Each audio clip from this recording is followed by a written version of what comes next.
Time now for the big board, and our team of insiders here live to take on today's top stories. And let's begin with the guy who's always in the headlines, that former Cleveland Browns quarterback, Johnny Manziel. The NFL just suspended him for 4 games for violating the league's substance abuse policy. We want to talk to Dr. Drew Pinsky about that right now. So, Dr. Drew, do you think this 4-game suspension is going to send the message Johnny Manziel needs?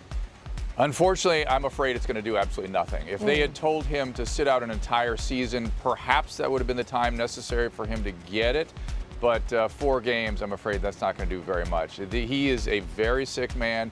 He has life-threatening addiction, and if he doesn't get this together soon, it could end up very bad. I'm so sorry to hear that. It really is. And hey, Dr. Drew, this is Lara. Hey, Lara. Manziel just posted a picture from Cabo, which is, sort of a fun-loving party place. On Tuesday, it was a shout-out to his dad. His dad has been very concerned. His dad even called him a druggie. But there are reports that say that Johnny is going to get sober as of today, July 1st. This is the day. He says he's going to turn it all around. You don't seem very optimistic.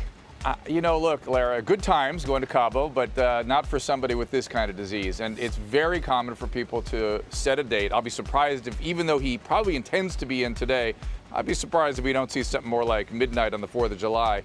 And if he survives this, people very commonly, when they decide to go in for addiction, will go out on one last binge, and they can be very dangerous. So if, he still hasn't been picked up by a team. Let's say a team did want to take the risk, did want to gamble on Johnny Manziel. What kind of conditions would they have to put on him? If you were advising that team, what would you say to them to say to him? Unfortunately, I've almost never seen an employer do the kind of aggressive measures that would be necessary to keep somebody like this sober. Unfortunately, he needs 6 to 12 months of sustained treatment. He has really serious illness here. And if he doesn't take that time and just not even think about football. Listen, I talked to Todd Marinovich yesterday, who's a guy that had a very similar story, if you remember him. And he said, look, surrender is what's necessary to get well in addiction. And if you're a professional athlete, surrender means losing. So just being a professional athlete works very much against the process of what we need to get somebody sober. You're saying if Johnny Manziel were serious, what we would see from Johnny Manziel is say, forget about the 4-game suspension. I am sitting out next season. I'm going to rehab. Absolutely. And probably what you'd see is actually nothing. He would just sort of drop out, and then he'd reemerge a healthy man and pursue an active career. But in the meantime, his life is in jeopardy. Yeah, that is so concerning. I'm wondering, should his team do that for him and just say, let's do it right. Don't do it halfway. Do it right. Yeah, Larry, I don't expect an employer to do that. It's really not their responsibility. You see the family trying to do it, and as my recovering friends all remind me, is that the family is one that really suffer. When somebody's in their disease, they're high. They're doing their thing. But the family is watching somebody die, and for them it's very painful, and they're actually fairly helpless. All right, Dr. Drew, very upsetting. Thank you so much for your take on Johnny Manziel. I do want to move on now. This is a story. It's Walmart versus Amazon. The retail giants are facing off in an online shopping showdown, if you will. Walmart now offering free unlimited 2-day shipping service for 30 days. It's a direct shot at Amazon Prime, which also offers 2-day shipping. And joining us now is Becky Worley. Becky, will this make a difference? Can they compete with Amazon? Ooh, Amazon versus Walmart. Battle of the Titans online. Bring it. Prime is huge for online shopping, and that's because people who are members, they convert more, meaning they buy more and they buy more frequently. When you look at Amazon's business model, Jeff Bezos, way back, he talked to Jim Sinegal, who's the founder of Costco, the ultimate original membership type of business model for us consumers. Well, guess what? That's what Amazon has built their business on. It's been incredibly successful. Walmart wants in, and they're going for the jugular, $49 for a year subscription compared to $99 at Amazon. This is all about fighting for the consumer membership. So do you see now Amazon going, okay, you're going to do $49, we're going to respond with some kind of discount? Do you see them responding in any way? Well, one thing I can tell you, Jeff Bezos is incredibly competitive, and he knows it's all about price for the consumer.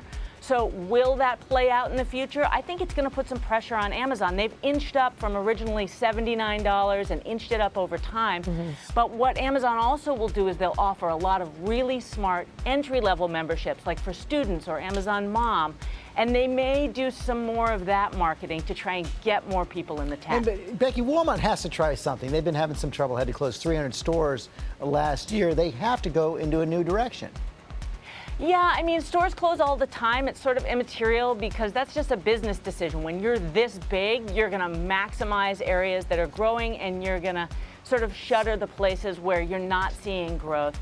But Walmart is very competitive. Remember, they've started up here in Silicon Valley a digital hub where they're monitoring all their digital traffic. They're very serious about their online business, George. Okay, Becky, thanks. I know you're standing by. You're going to come back in our next hour with some deals for the holiday weekend. But right now, let us move on to that inspiring performance at the Lincoln Memorial that had all of us just shaking. It was so incredible. And that woman, Star Swain, joins us now. She is live in Central Park, about to make a live national television debut. How you feeling, Star? I'm feeling absolutely wonderful. I'm super excited.